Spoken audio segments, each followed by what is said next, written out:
शहरयार को सिंदबाद की यात्राओं की कहानी सुनकर बड़ा आनंद हुआ। उसने शहरजाद से और कहानी सुनाने को कहा। शहरजाद ने कहा कि खलीफा हारून रशीद का नियम था कि वह समय समय पर वेश बदलकर बगदाद की सड़कों पर प्रजा का हाल जानने के लिए घूमा करता था। एक रोज उसने अपने मंत्री जाफर से कहा कि आज रात मैं वेश बदल कर घूमूंगा, अगर देखूंगा कि कोई पहरे वाला अपने कार्य को छोड़कर सो रहा है तो उसे नौकरी से निकाल दूंगा और मुस्तैद आदमियों को पारितोषिक दूंगा। मंत्री नियत समय पर जासूसों के सरदार मसरूर के साथ खलीफा के पास आया और वे तीनों साधारण नागरिकों के वेश में बगदाद में निकल पड़े।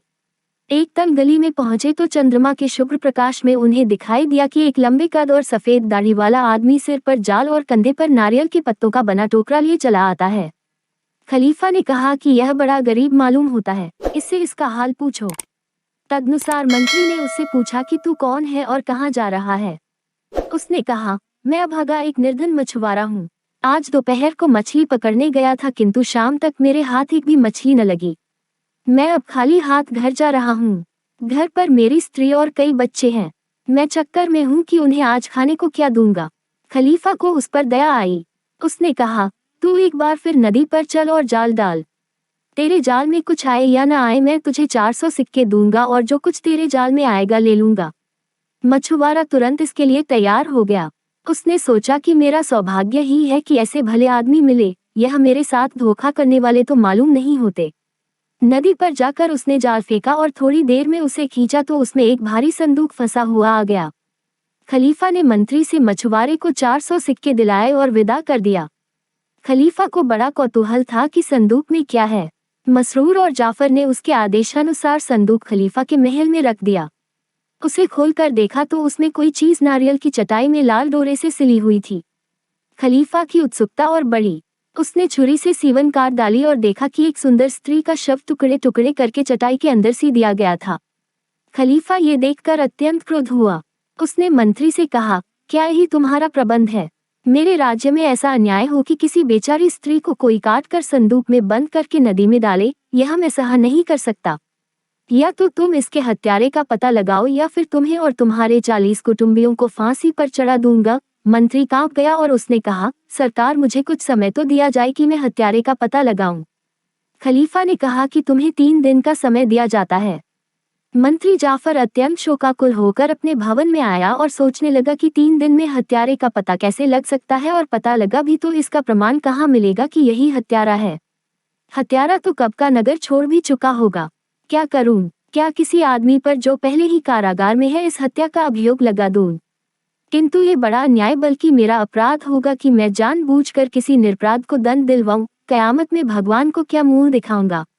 मंत्री ने सारे सिपाहियों हवलदारों को आज्ञा दी कि स्त्री के हत्यारे की 3 दिन में खोज करो वरना मैं मारा जाऊंगा और मेरे साथ मेरे कुटुंब के 40 व्यक्ति भी फांसी पाएंगे। वे बेचारे 3 दिन तक घर घर जाकर हत्यारे की खोज करते रहे किंतु हत्यारे का कहीं पता न चला।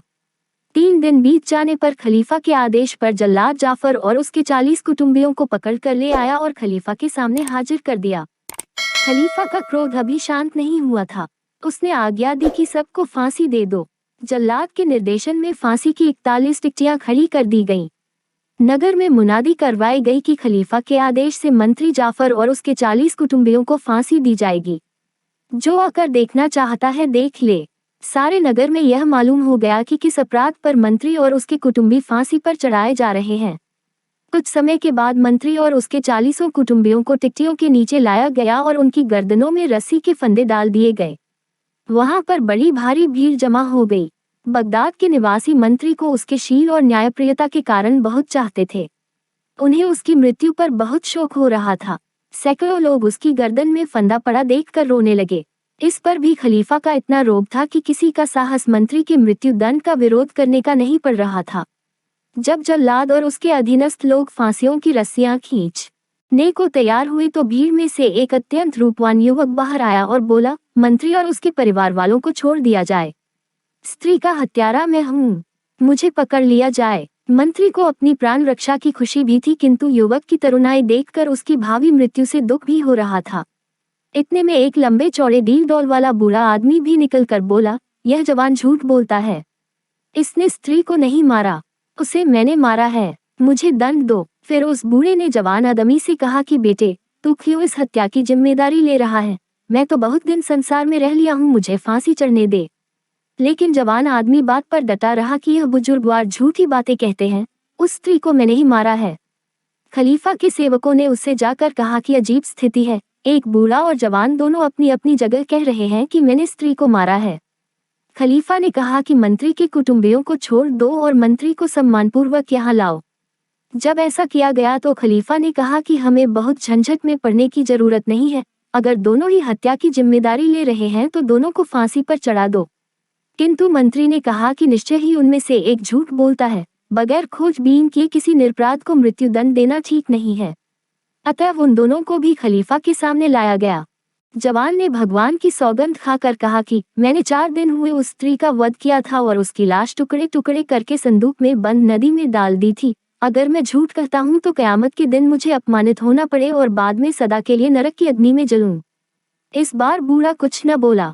खलीफा को विश्वास हो गया कि जवान ही हत्याकारी है। उसने कहा, तूने उस स्त्री को मारते समय न मेरा भय किया न भगवान का, और फिर जब तूने ये कर ही लिया है तो अब अपराध स्वीकार क्यों करता है? जवान बोला, अनुमति मिले तो सारी कहानी सुनाऊं। ये भी चाहता हूँ कि यह कहानी लिखी जाए ताकि सबको सीख मिले। खलीफा ने कहा।